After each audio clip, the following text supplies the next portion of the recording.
Ladies and gentlemen, we are back again with another video with my best friend, Mr. Smixy Man, Brian Tyler Cohen. So, what does Brian Tyler Cohen have to do? Wait, what's that title? He gets to roast my state! Yeah, so those of you who don't really already know, or just like completely out of the loop, or haven't really watched all my like VODs of live streams, you guys know that I actually live in the state of Texas, okay? And well, for the most part, the state of Texas has been quite interesting, to say the least, with their laws and you know, how they treat minorities in the state, including myself, since I'm, part of the LGBT community. But don't get me wrong, it's just that I don't have a problem completely with my state, especially with the citizens. I think, for the most part, a good handful of people in the state have good hearts. That I do. Do not deny that. But unfortunately, we have some people in the higher ups, in the powers that be, up in the states that really don't give a really rat's ass about me. Just be real. Okay? I have to deal with a lot. And there's like almost a constant slew of like news about, people in the trans community getting injured and all this other stuff, which, for the most part, if I'm gonna be real honest with you, it's like half the time, every time I hear this news, I hear about a trans person getting injured, or even worse, because of the way they dressed. If you dress like a lady of the night, you're going to garner a set of negative attention. Okay, let's just be for real. But if you dress like any normal 80 trans person, you most likely won't get sideswiped by anybody. Will you get clocked at some point if you put like a horrible amount of makeup on? Yeah, duh. That's how you get freaking clocked. But for the most part, I've actually been, kind of like incognito. I have a whole wardrobe of clothes. So I go out in public in Texas, and, I have jeans, I have a t-shirt, I have, different vests, different jackets, different hairstyles, all this other stuff. So I'm pretty much inconspicuous and not like drawing like too much freaking attention to myself by making me look like a freaking SLUT, or lady of the night. I used to do that when I was younger, but sensibility actually came into my brain, and well, I'm not really targeted too much. But ever since, Mr. Orange Man decided to take office, yeah, it just kind of went downhill from there. So let's see what Mr. Smixy has to say. I'm joined now by Texas State Representative James Tallarico. Thanks so much for joining me. Thanks for having me. So you're one of the few Democrats who's been able to lead with Christianity in a way that I think most Democrats, maybe except for like Raphael Warnock, aren't able to do. And I want to talk about that in the context of what national Republicans are trying to do right now. Obviously, House Republicans just advanced a budget blueprint that would seek to cut Medicaid and food stamps. And of course, these are programs that benefit the disabled and the sick and the elderly and children. And so in light of the fact that, again, you're one of the few people who really is able to discuss this from the perspective of Christianity, can you speak on the hypocrisy of today's GOP, where they will use Christianity as a shield, more broadly speaking, but then on the specific issues where they can really... Yeah, that seems to be a very big problem. It kind of really started with George W. Bush, and that's why a lot of the stuff went horrible against people of the Muslim community whenever George W. Bush became president, because he basically, from what I saw, he pretty much disavowed Muslim religion and tried to shove down more Catholic and more Catholic and Christian values across the United States, and tried to, at some point, if I'm not mistaken, I think they tried to ban he promoted banning Muslim religion in the United States. I could be wrong on that one. So I mean,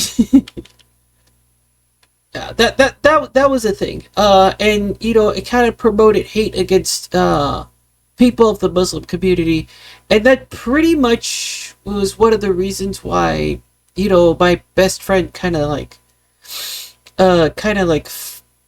the country, because, well, obviously he was from India, and he was among the people that were being discriminated against at the time. And that's why, like, a lot of people were like saying, like, at the time, there was a promotion of people who are trying to be like, promote the Muslim community and like other like religions by changing the Pledge of Allegiance in schools. But I never really understood that to an extent. But now, looking back on it and reflecting on it, they were trying to fight back against the hate in the Muslim against the Muslim community at that time. But the way they went about it was a little bit way too far when they did it. And that's why, the what's happening today with the woke culture kind of happened way back when I was in high school too, as well. And that also happened back in the early to mid 90s as well, with the whole Gulf War incident.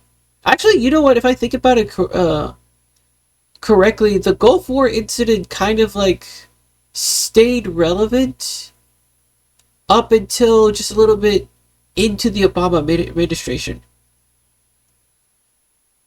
So, I mean, it was like about what, 15 years, I think? No, it was like about 10 or 12 years, if I remember correctly. That I've been able to watch the news with. I think I started watching the news like was either 7 or 8 years old, if I'm not mistaken.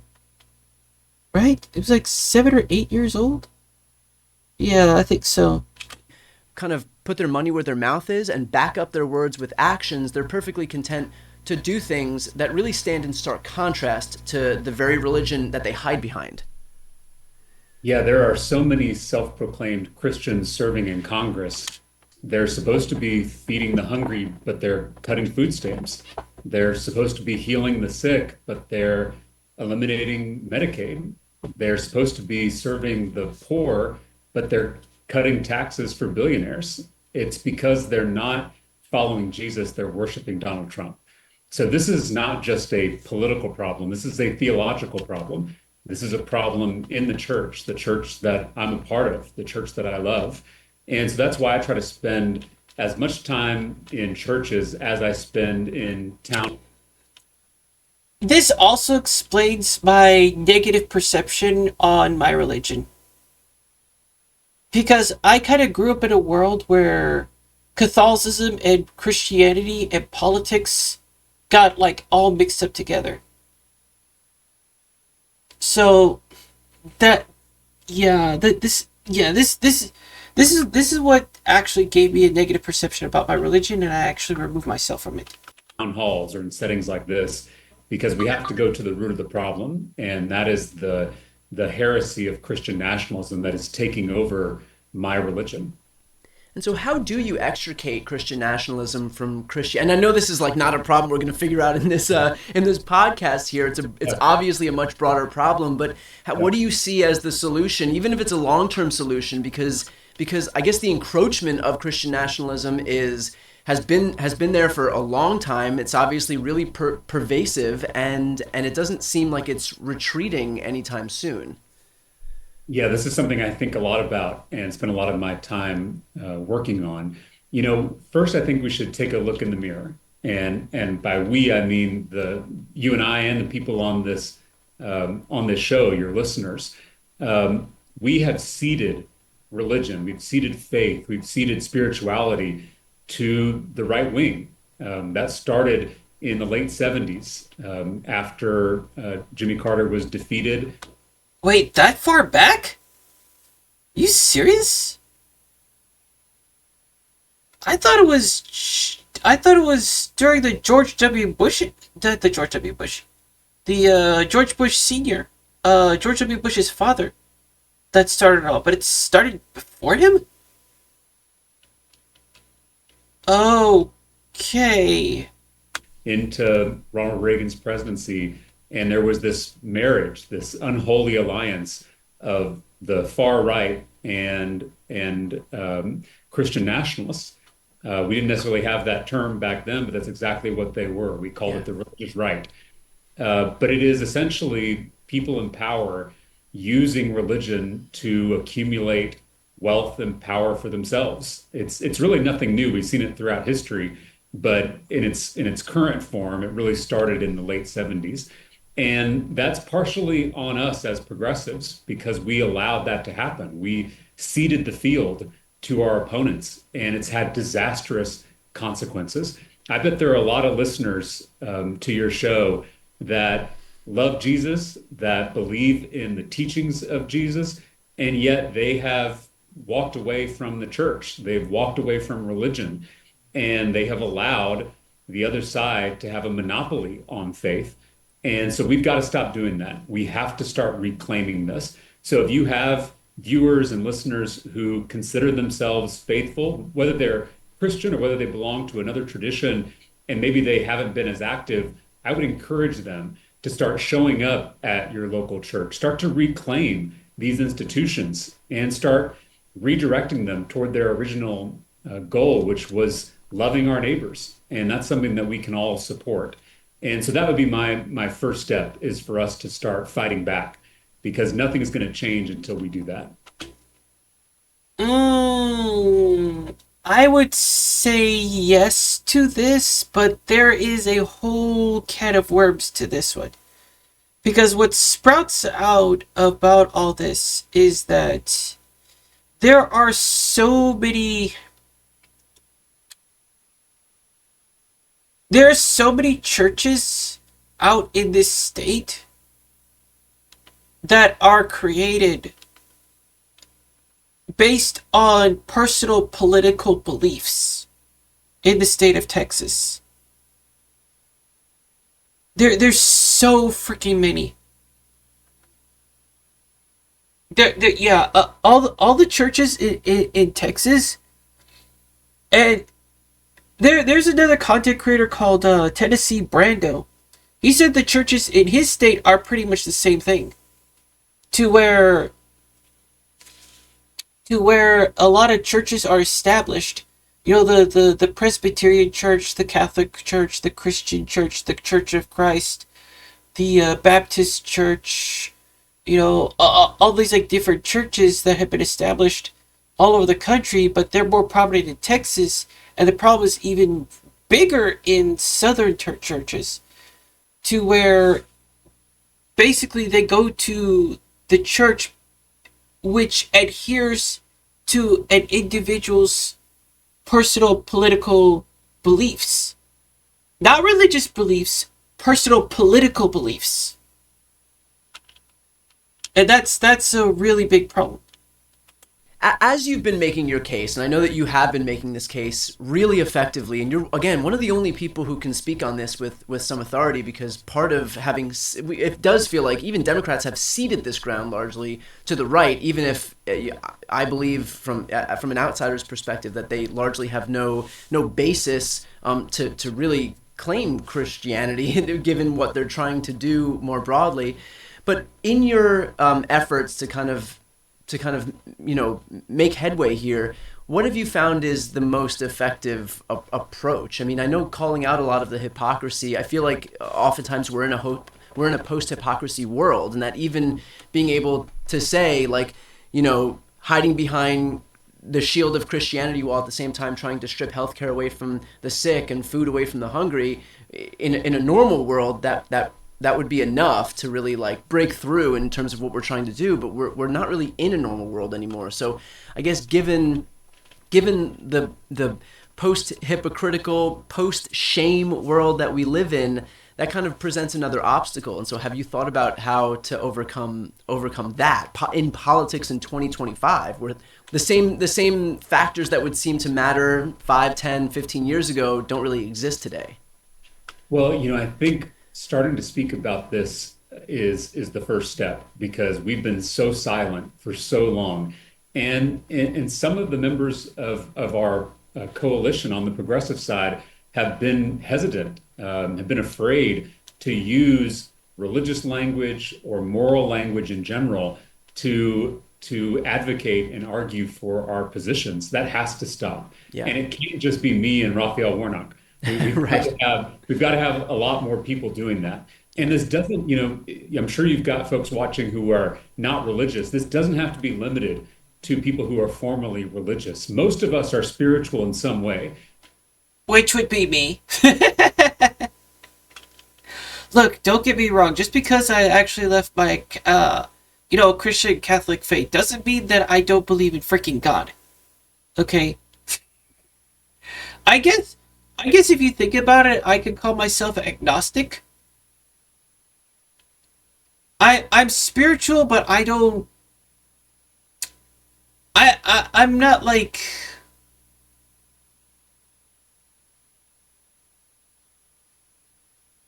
I don't read the Bible. Well, I never read the Bible. But I'm aware of the teachings of the Bible. I'm also aware of the teachings of the Torah, the Quran, and others. Right, so because of that, I kind of invested my time in the Muslim religion, studying that one, as well as the Catholic religion. And both of those religions actually have like similarities. And then you come into the Torah and it's like, okay, now this is different. Now we're getting like closer to like what is really truthfully. To some extent, I've said this on my FleshTube channel, but to some extent the Bible is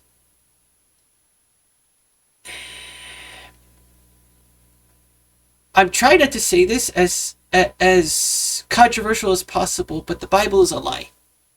As much as the Quran is a lie. As much as the Torah is a lie. Because all of those texts is like a big puzzle piece. There is truth in there, but there are also lies in there.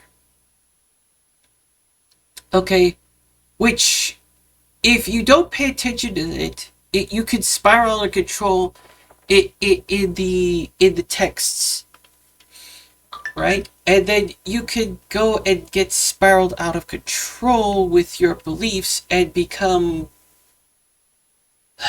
sort of unwilling to be able to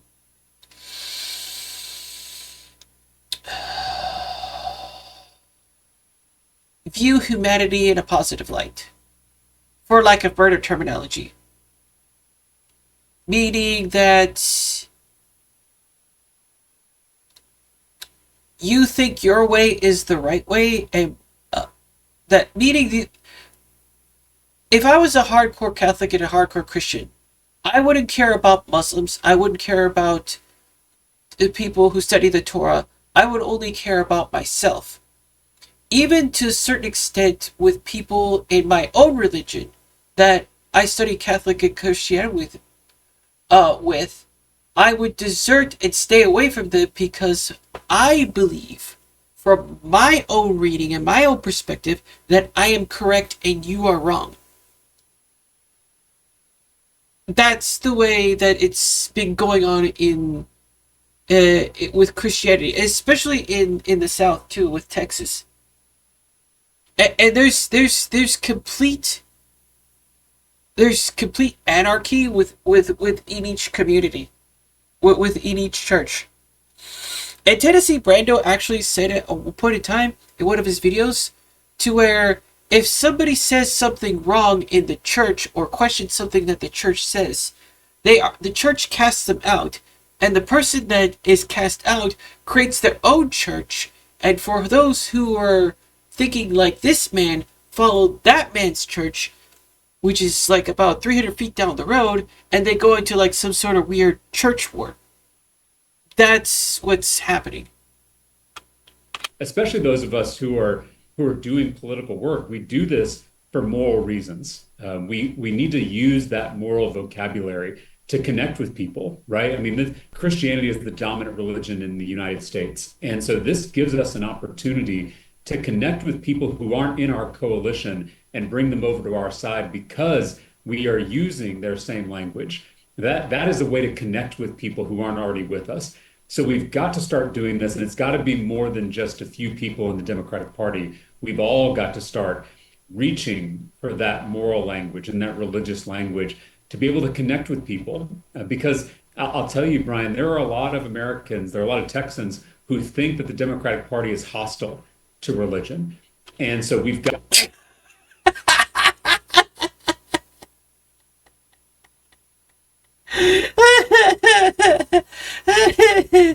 Oh my god. You know what? Here's the thing. That is actually true. Okay, it's funny to hear, but it's actually freaking true. They think that, it's so complicated it's so complicated, it's so messed up to explain that it deserves its own fucking video. And even then, it'll take me maybe about an hour just to explain what the hell is going on. Which I do not feel like doing. I'm my brain hurts just thinking about it.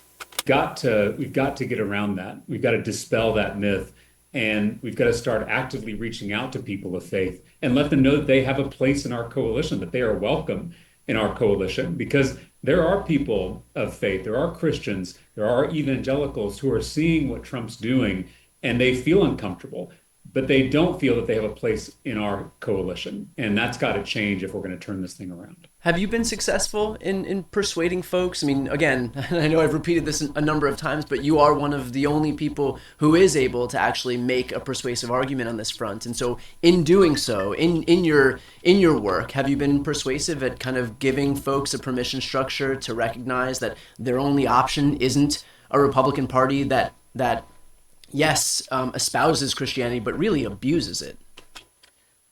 We've also had a mayor in Houston that kind of like tried to, I wouldn't say destroy, but essentially get rid of the, for lack of a better term, zaniness of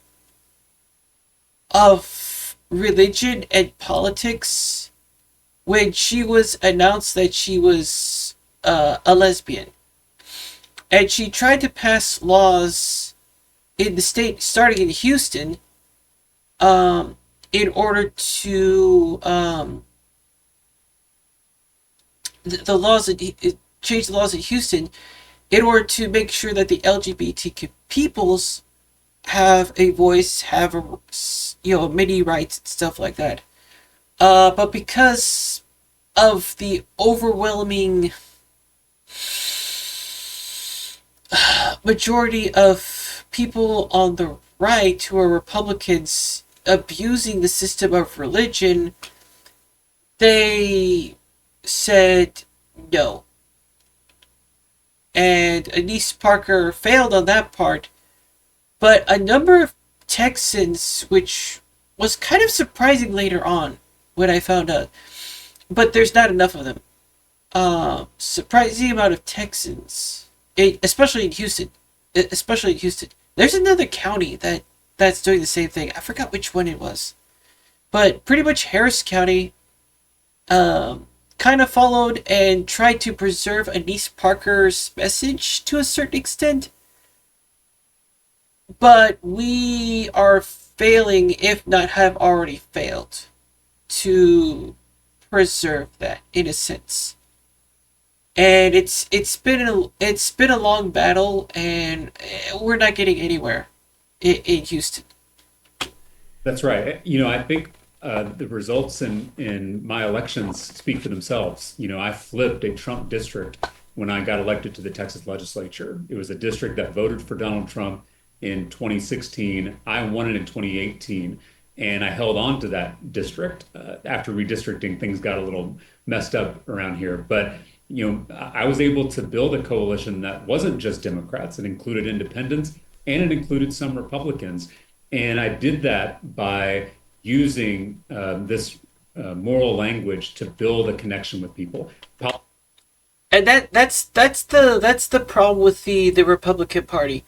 The Republican Party as of like the past 20 years, the Republican Party has always been surrounded by people only with the Republican Party.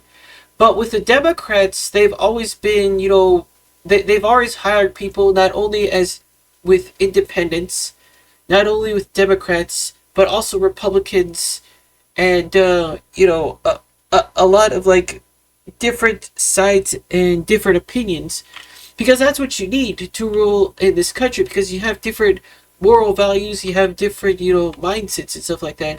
So you need all like these different viewpoints and these different viewpoints and opinions from different factions of people in order to come up with a law or a rule or an ordinance or something like that that would appease everybody in the entire United States. Maybe disappoint a few, but there's always going to be like this compromising middle ground to where everybody's like, that doesn't benefit me, but that doesn't benefit you as well, or that benefits me more at the same time benefits you, so I guess this is fine. But the Republicans are just like, this is what I want, this is what you need to do, this is what I say, go do it, you stupid dog. Politics is about addition and not subtraction. And Democrats and progressives in general have forgotten the art of persuasion. We've convinced ourselves that everyone agrees with us. We just got to turn them out to vote. Right? I hear this in my state all the time. Was it like that? I don't remember what. Oh, over entitlement. Like people were thinking that things are gonna happen, but they don't happen. So people not speaking out for the past 20 years is what kind of caused all this chaos? As far as the Democrats is concerned? I didn't think it was that far out. And this guy said it started back in the 70s. But I guess I didn't really... Now that I think about it, that does make a lot of sense.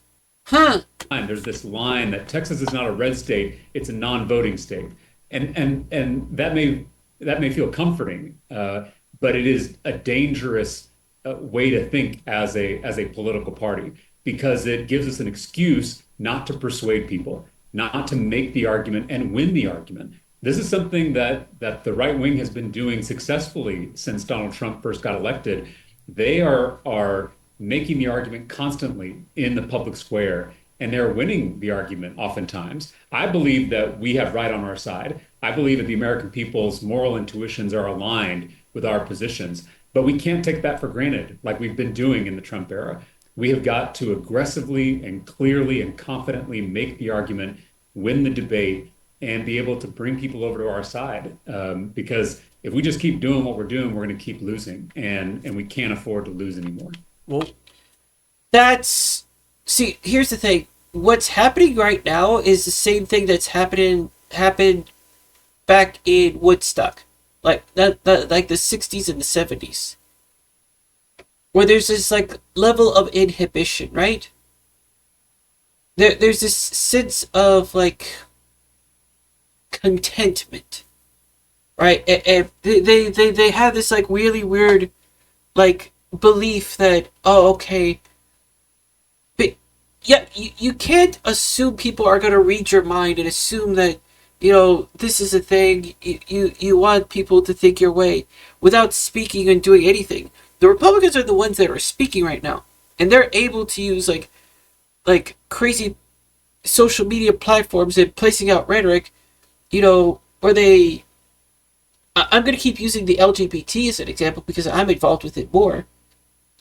That they're painting, they're bringing up people like Dylan Mulvaney and Jeffrey Marsh and Chris Chan, thinking, oh, this is how the Democrats are, right? They forego their religion, and they're with the devil. What was it? There was like was it Kanye? No, it wasn't Kanye. It was some weird singer that was out on stage that like wore a devil outfit or something like that, and people were like freaking out about it. There was also another rapper. Just recently, I heard one of my managers. He was singing a song that was pretty much from some lady that was promoting the fact that STDs are cool or something like that. Which is what? Yeah, so I mean, it's like this really weird sense of entitlement and uninhibitions and stuff like that.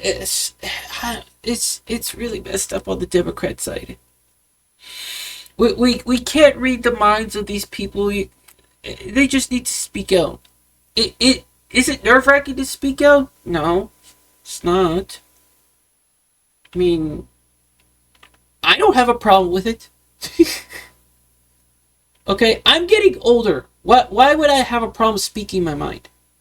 I might have a problem speaking when I'm younger because I'm not fully aware of what the heck is going on. I'm not mature enough, I'm not wise enough, I'm not informed enough to make a valid intellectual opinion about something, or maybe stating a fact at some point or another. But now that I'm older and have seen enough, I'm able to formulate an intellectual opinion about certain things in politics, culture, cartoons, anime, gaming, whatever the case may be, which resonates with a lot of people. See what I'm saying? It's just like the young generation hasn't even had a chance to even learn that because they're stuck in social media and they're stuck on their freaking laptops, iPads, iPhones, electronics and stuff like that, which is easier to get. And technology is at fault on this one. And none of the rhetoric of ours has been going out during the social media because we think and believe that people are reading our minds, and trusting people to make a right decision. But if they're uninformed, you can't make a right decision. And so with the Gen Zers, they are misinformed because they're stuck on their tablets and stuff like that, getting the wrong type of information, making them seem like insignificant insects, and dumbing them down, and making them feel like they're watching Cocomelon all the freaking time, and that's how we're here stuck in the first place. So this is like Richard Nixon administration 2.0, basically. But winning the debate is actually a great segue into the next topic that I want to cover, and that is this feud that's kind of erupted between you and Texas Governor Greg Abbott, where I'll have to admit, I might have made a mistake kind of glazing Craig Abbott for some things. And that's something I'll save for another video, like on my FleshTube channel, because I have a lot to say about that. A lot to say about that. But I'm not gonna go on too far with LGBT rhetoric on this one. But I'll save it for my FleshTube channel. you have been pushing back against a billionaire class in Texas that's looking to basically dismantle public education in the state so they can put it toward this private school voucher program. Greg Abbott tweeted back at you while you went after you posted it onto Twitter and made your case, and he said the only minority destroying America are the Democrats. They are smaller in number but still destructive. Their policies and candidates were crushed in the last election. The more they double down on ideas hostile to voters, the more Republicans will win. Thanks in advance. And so you wrote back, Governor, keep tweeting at me. I already offered to debate vouchers in person on your terms. You're trying to make this partisan, but you know Republicans and Democrats both oppose your voucher scam. Yeah, that's why the education system in Texas is kind of trash. I'm going to be honest. It is very trash.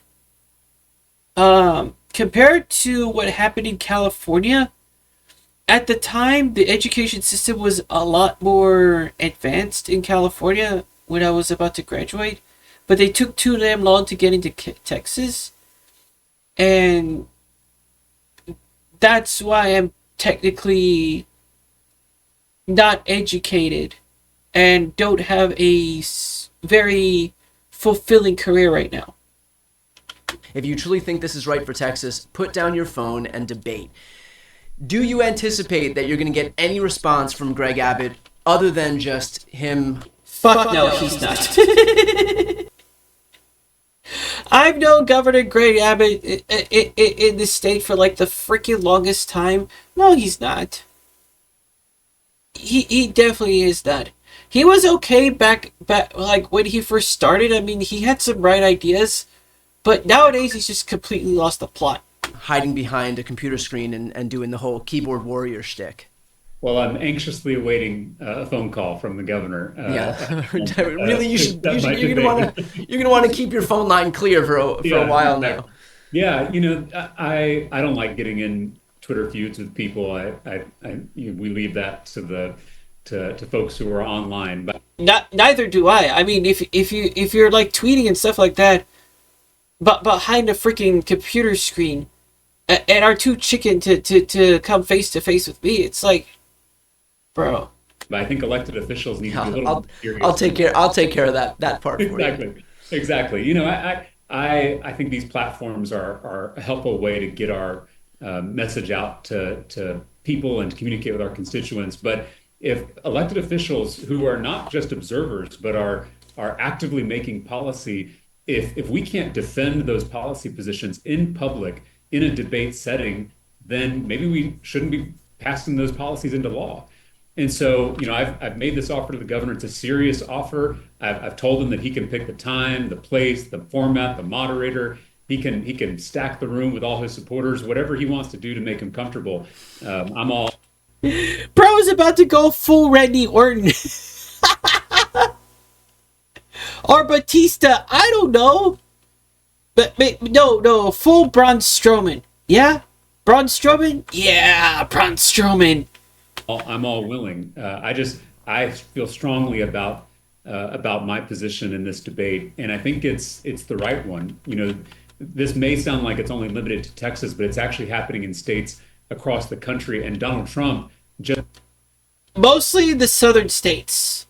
But yes, it's spreading across the United States. It started in Texas, and then it went to Mississippi, then it went to New Mexico, then Arizona, Oklahoma, Alabama, Georgia. Georgia is being affected right now, I think, right? Just made private school vouchers one of his top educational priorities for the country. So everyone needs to wake up to what's happening here in Texas. Essentially, they are trying to defund and privatize public schools and give that money to wealthy people who are already sending their kids to private school. Let's be real about this. The private schools in this state are just utter garbage. There's a problem with public and private schools. Okay, private schools have like this elitist mentality attitude that is completely inhumane. So let me put this into perspective. the private schools in Texas are like a lot of like if you think about Star Wars, the Clone Wars, it's like literally a bunch of clones of Donald Trump. That's like the private schools in Texas, where the public schools are more like, the rebel army in Star Wars.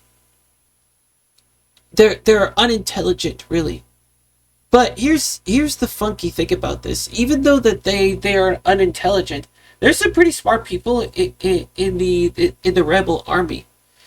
Don't get me wrong, which could, completely decimate the entire governmental structure of the Republican idealism. But then again, there's a lot of people in Texas that are just completely like blank, so to speak. That's why I call them a scam, because it sounds good when you hear slogans like school choice and educational savings accounts. Those all sound positive. Oh my god, educational savings accounts.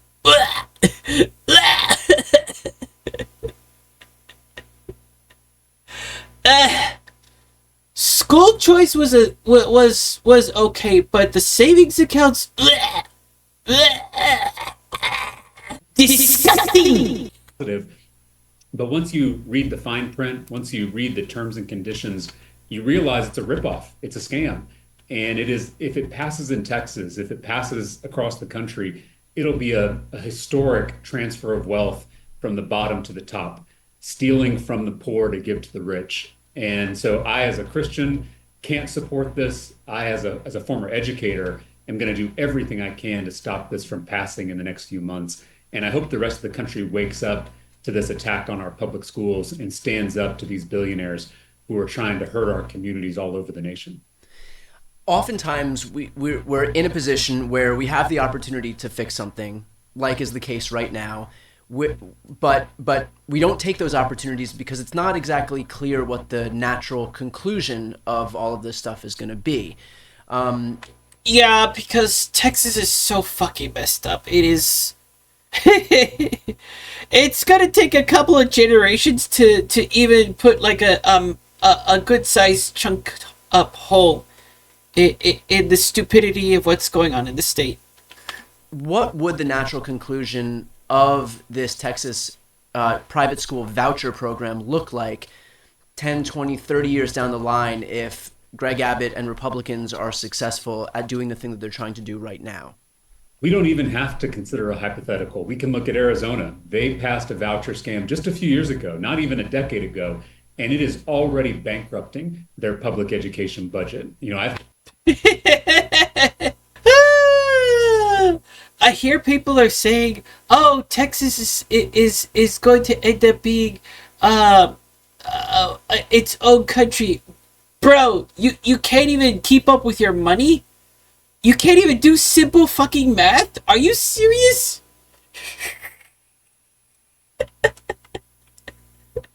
What's 2 plus 2? Kentucky?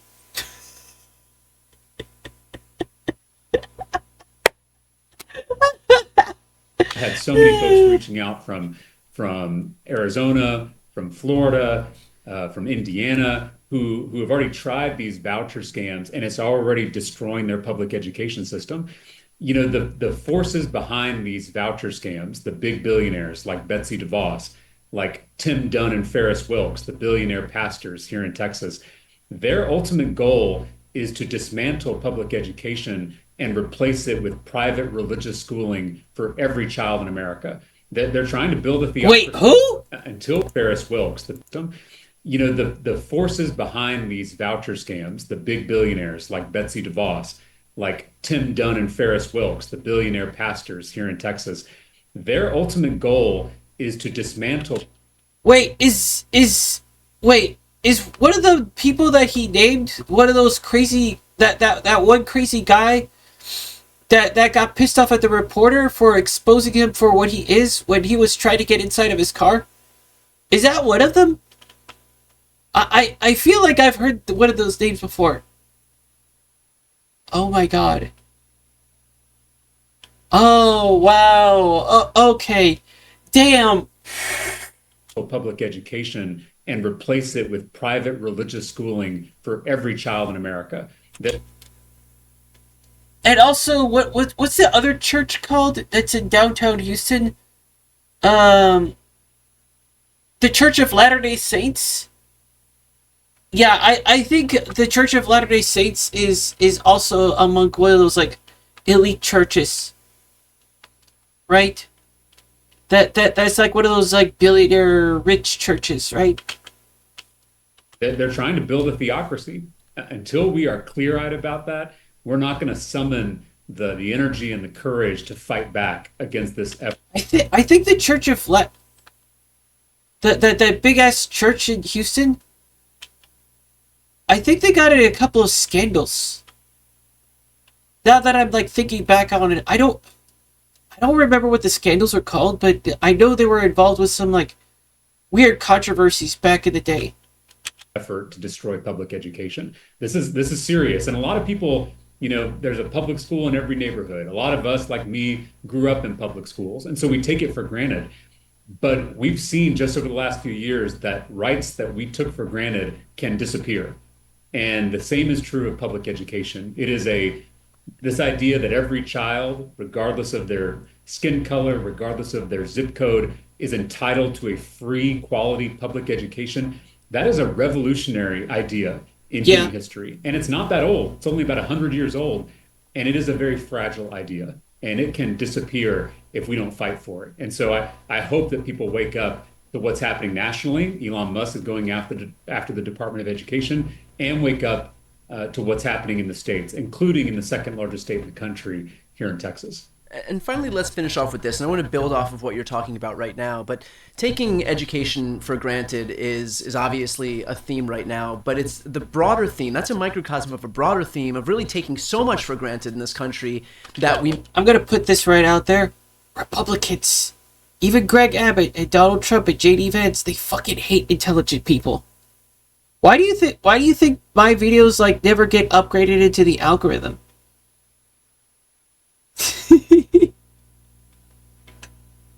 Who owns YouTube? I'm just gonna ask you guys. Like, who freaking owns YouTube? Who was there at the President Trump's inauguration in one of the seats behind Donald Trump? Who also owns Twitch? It's not Dan Clancy. No, Clancy is the CEO of Twitch. Yes. Who is Dan Clancy partnered with? It definitely isn't Kick. It's Amazon. We may stand to lose in the next few months or years, and that includes a healthcare system that's functioning now at the hands of an anti-vaxxer, of democracy more broadly, which of course we've taken for granted for hundreds of years now, to the point where we have a Republican Party that's more deferential to a budding autocrat than the Constitution that bounds him.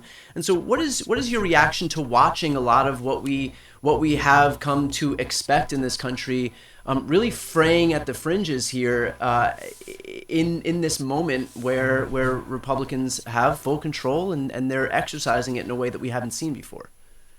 It's a wake-up call, and the ball is now in our court. We can complain about Donald Trump all we want. We can complain about his administration all we want, but this is on us. We have to fight back if we're going to save this country, if we're going to save states like Texas. And that isn't. Is Texas a lost cause? I really don't know if Texas is a lost cause, honestly. We have like the Harris County, and we have another county in Texas that's kind of like trying to fight back for democracy, but it's kind of plateaued, really. Entirely within our control. There is I think, a feeling of hopelessness among progressives across the country, and I want to be honest, I'm tempted by hopelessness too. I don't think you can turn on the TV or open your newspaper or scroll social media without starting to feel that hopelessness. Right. But we have to resist it with everything we have. We started this conversation talking about faith. In my faith tradition, Jesus says, "Blessed are those who weep," which is a strange thing to say, right? Why would someone who weeps be blessed? But I think he's trying to say that sometimes you can see the world most clearly through your tears, meaning that it's something that awakens a reality that we weren't in touch with before. So I know people are feeling depressed. I know people are feeling down. Depression is depression and mental health right nowadays is kind of an overwhelming topic, and it's because of that the Republicans were able to take over. It's a complete mind game. You know what I'm saying? It's a complete mind game. If we can, if depression, if there's a way to alleviate the mental illness and depression within Texas, I do think that we have a chance at getting back what we as citizens need. Because Texas wasn't this cringe like 30 plus years ago. But over time, after the George W. Bush administration, it's gotten worse. And when Greg Abbott took over too, it's gotten worse. Is it too late? I mean, we got the unintelligent and just really arrogant and like ignorant Gen Zers right now. I'm just like, they don't want to listen to us, which is really disappointing, to say the least. And I work for the food service industry, and I'm looking at these Gen Z people. I'm just like, what the fuck is going on with these kids, man? They're all messed up. They're starting to feel hopeless. But that is a sign that your heart still works, that you still are a human being. And that's not nothing. That is something to build off of. And so I want people to embrace this time in the political wilderness, because you can learn a lot out in the wilderness. And that's when new ideas and new leaders and new movements come forward. And so I guess my message to you and to your viewers is we've got to get in the game. And if we're going to save this country, it's got to start with us. And so the time for licking our wounds is over, and it's time to get in the fight. James, as always, beautifully put. I I mean, like left speechless, basically. So I appreciate the words of optimism and the inspiration. I know the audience does too, and appreciate you taking the time today. Thank you, Brian. Mm-hmm.